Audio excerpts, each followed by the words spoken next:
This is the second half to a much longer reaction.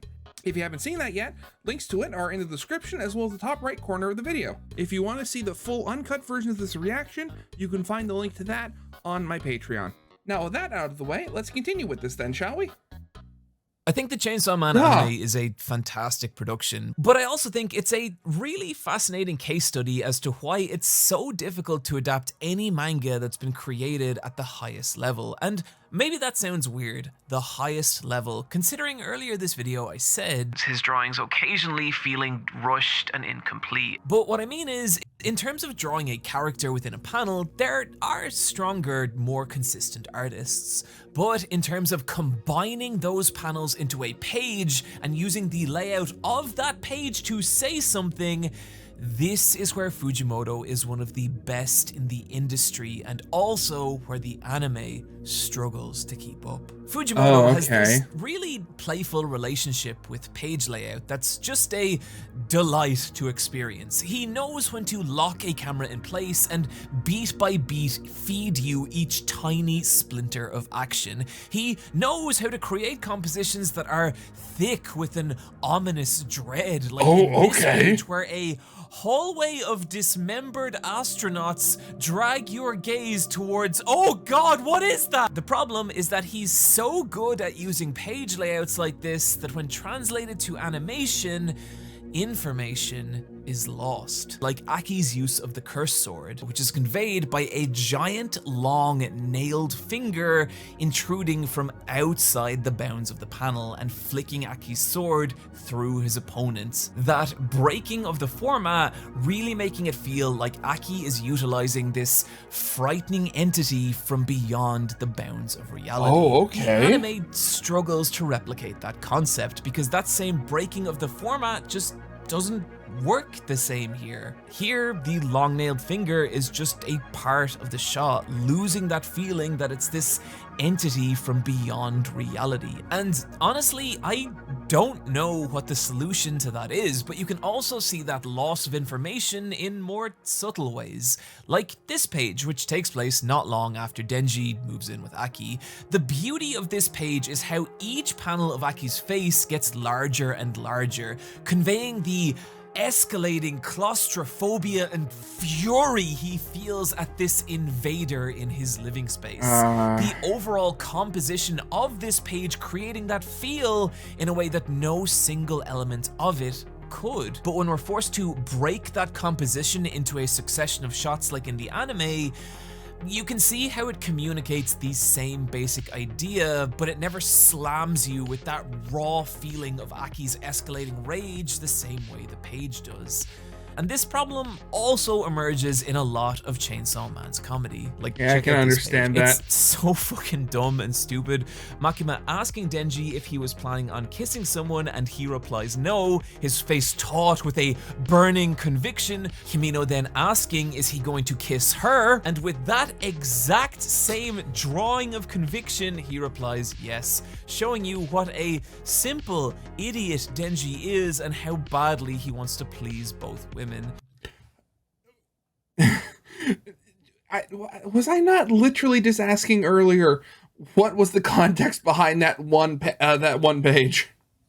As a page, this is hilarious before you ever even read the dialogue, but that same section from the anime just plays out like a relatively normal dialogue exchange, Denji even having different animation for each response, destroying the entire visual component of the joke when a lazier solution might have actually worked better.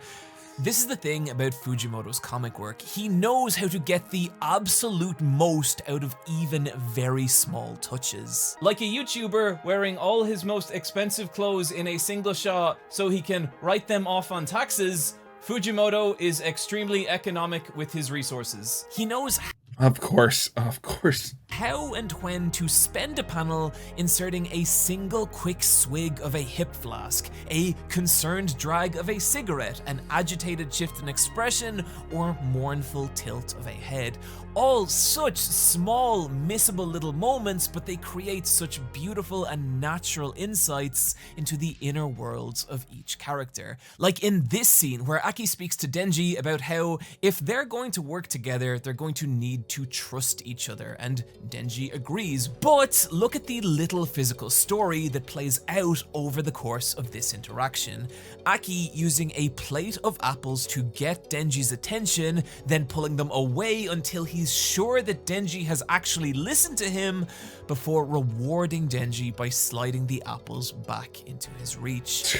And like so many things in this story, it's subtle, but you can see how Aki now understands that Denji is this simple creature motivated most by whatever's in front of him. It's him acknowledging that he and Denji are different, but rather than despise Denji for it, he's using the apples to try and communicate with Denji on his level, conveying this really subtle but kind of beautiful evolution in their relationship, all told through this little physical story that says more than the actual conversation they have. That's the kind of insight Fujimoto creates from capturing little moments like this. And some of my how would that be ruined in the anime? I kind of want to know now.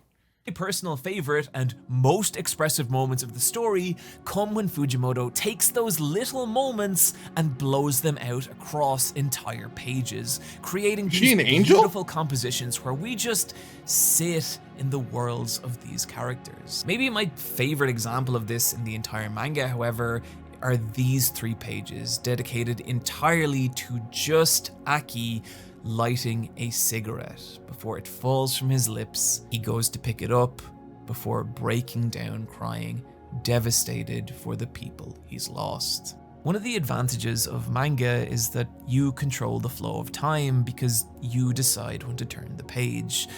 And no matter how well this scene is adapted in the anime, you're going to lose that. You're going to lose the ability to just stay here and soak in this character, absorbing each tiny little moment. And granted, that's going to be a subtle distinction to some, but it is that subtlety the manga uses so beautifully.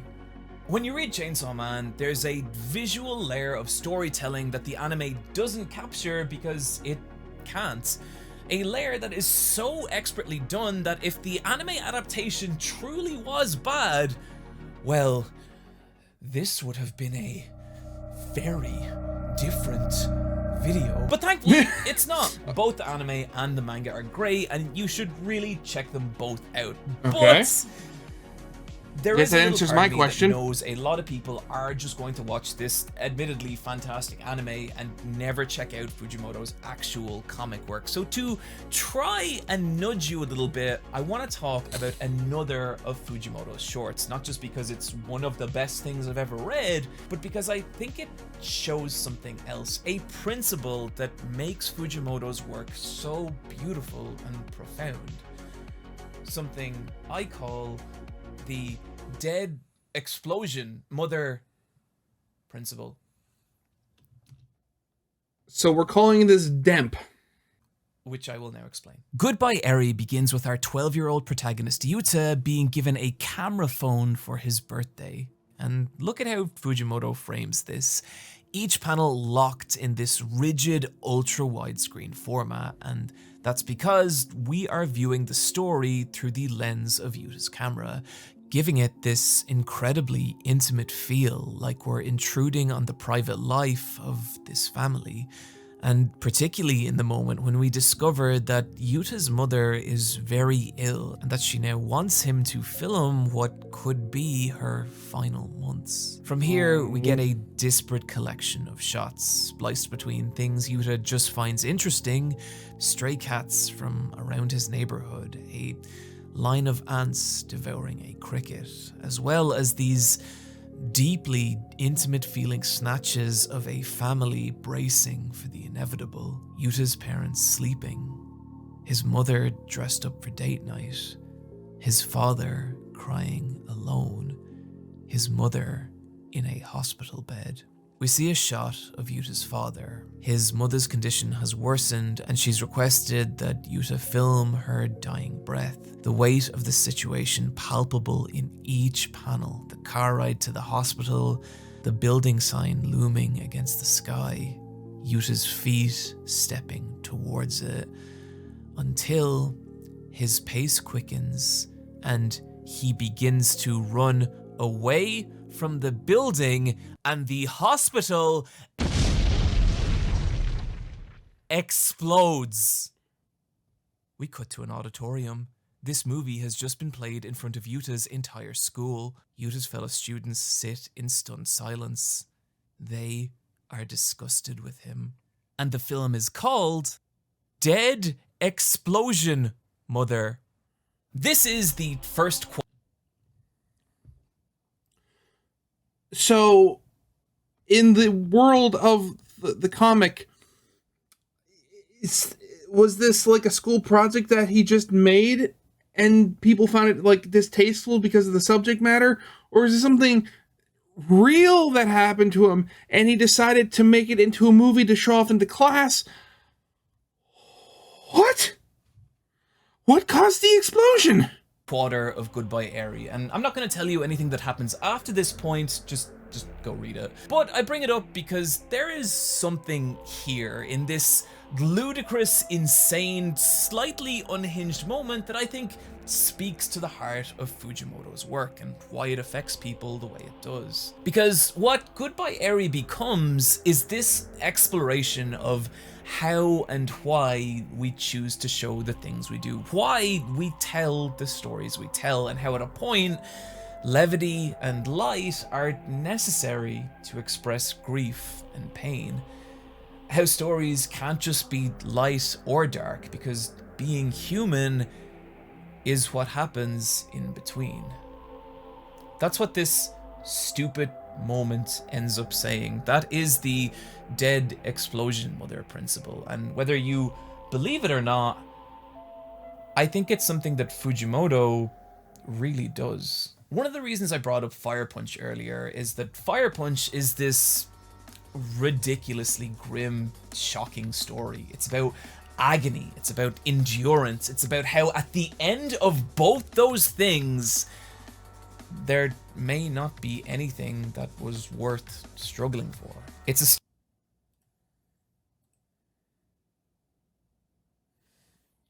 excuse me. Story that feels like it comes from this place of just complete nihilism. But then you have Chainsaw Man, and all that is still there. This is still a horrifying world where people lose everything in an instant, and the monsters that commit those atrocities grow stronger the more we fear them. But then in all that, you also have these three beautiful idiots sitting around a table becoming more human together. And I don't really know how else to put it, but going from a story as nihilistic as Fire Punch to something with as much joy, hope, and love as Chainsaw Man, it's literally like watching an author learn to believe in things. And I think that's beautiful. I think that's why you should read Fire Punch and Chainsaw Man. So yeah, that's the end of the video.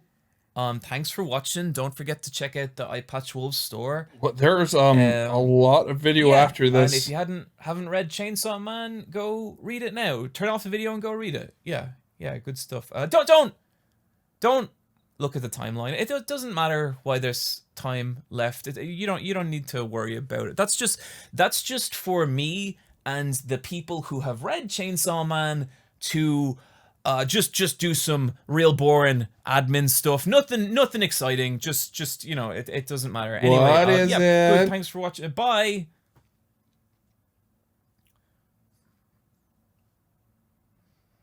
Okay, now that the fucking babies are gone, let's talk about what Chainsaw Man's really about. And what is that really about? It's difficult not to get pulled in by Makima. Calm, collected, attractive, always in control. But it's like there's these moments, these glimmers of something else peeping through.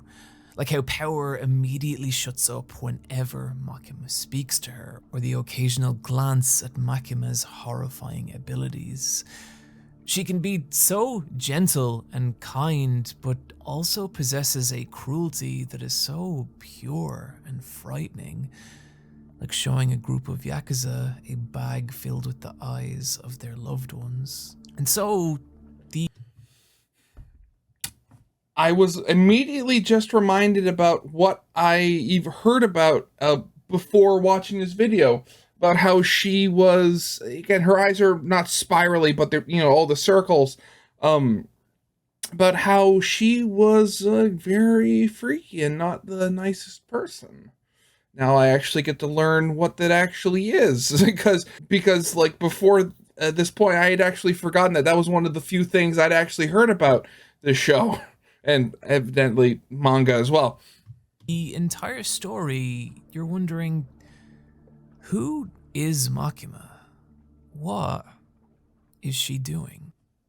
Throughout Chainsaw Man, there's this motif of the country mouse and the town mouse, which is an old Aesop's fable about a mouse from the city who visits his country cousin. And disappointed by how plain and boring the country mouse's life is, the city mouse takes his cousin back to the city, where the two enjoy a delicious meal, only to have that meal interrupted by an attack from a vicious alley cat. The same cat, the town mouse explains, who killed his parents. At which point, the country mouse decides he would rather return to his boring but peaceful existence. The town mouse It's been a while since I've heard of that. is a story about how life is a choice between monotony and suffering. Throughout Chainsaw Man, we watch Denji go from this person who is, knows, and has nothing, learn what it means to be a person. In fact, in every major arc, we've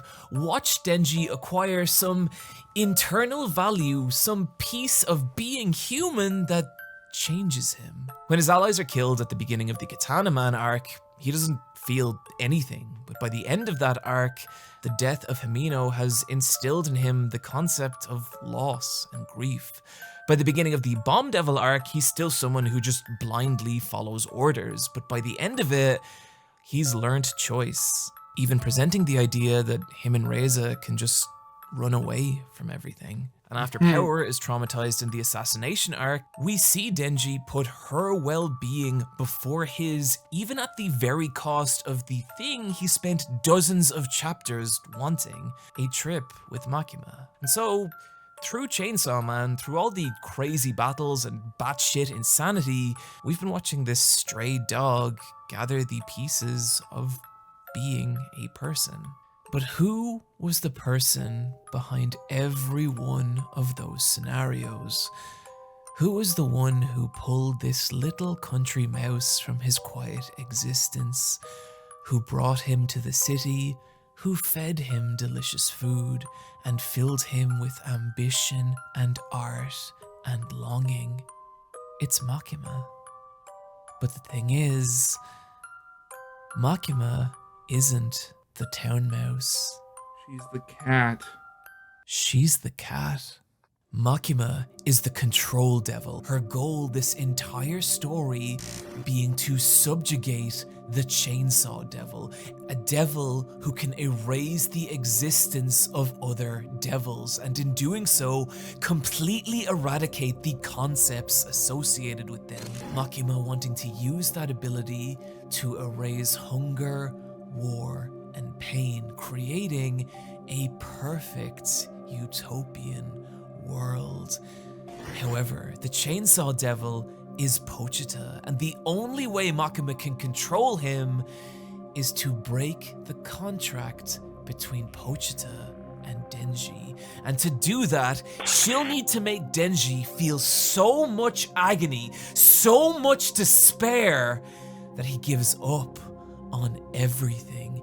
Oh. But the broken boy we meet at the beginning of the story has already lost everything and doesn't have the capacity to feel that level of despair.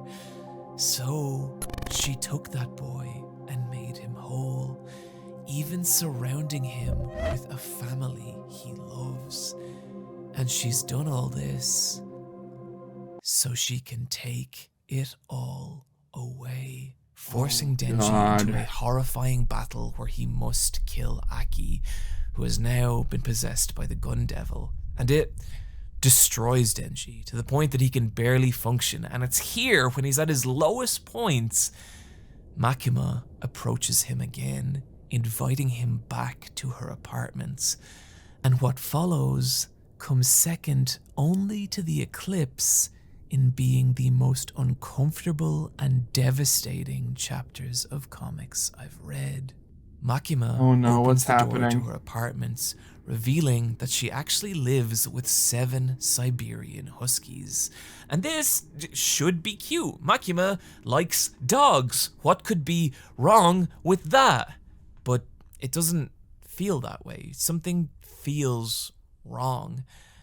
And it took me a while to figure out what exactly that is. Why except this one at the bottom, they have soulless eyes. Look at how these dogs are drawn.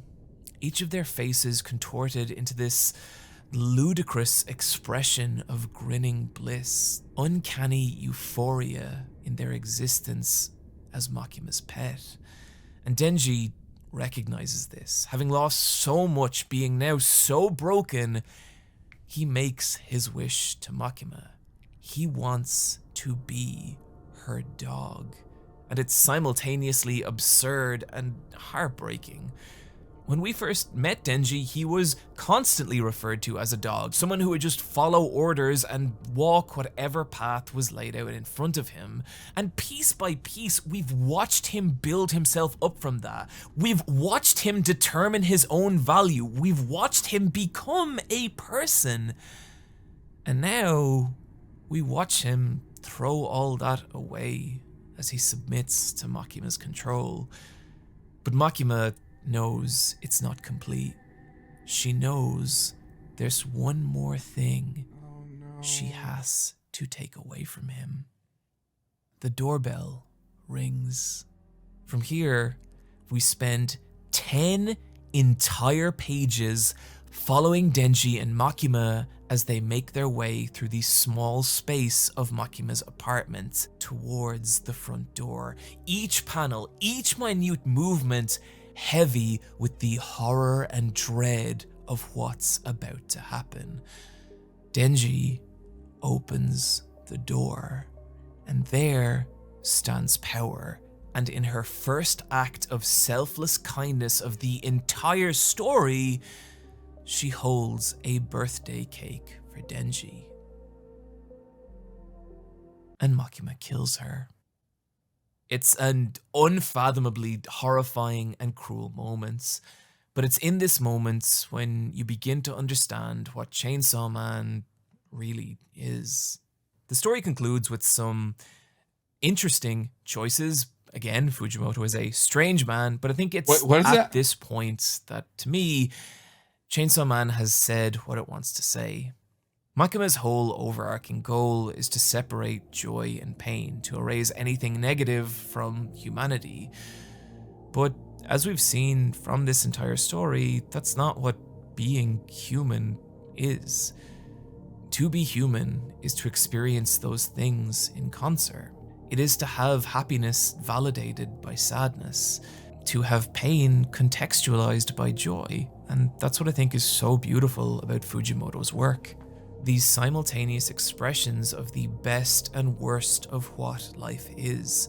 Whether it's a pair of girls pursuing their dream that ultimately ends in tragedy, an exploding hospital in an idiot boys movie, or 2 teenagers repeatedly kicking a man in the dick because they think it's funny, but also because it's the only way they know how to express both the love and the pain they feel for the person they've lost.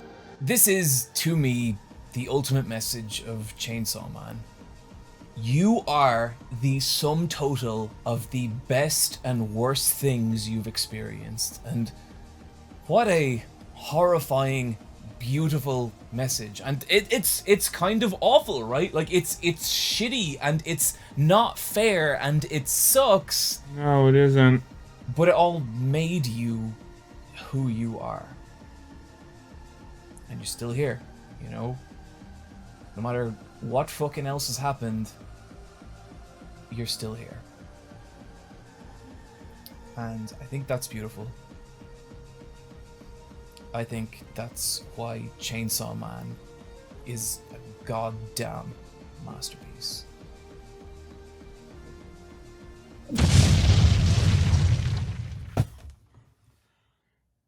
Did he really just end the video like that? Oh my god. That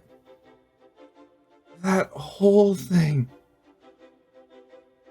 Just to end with Supereyepatchwold blowing himself up. I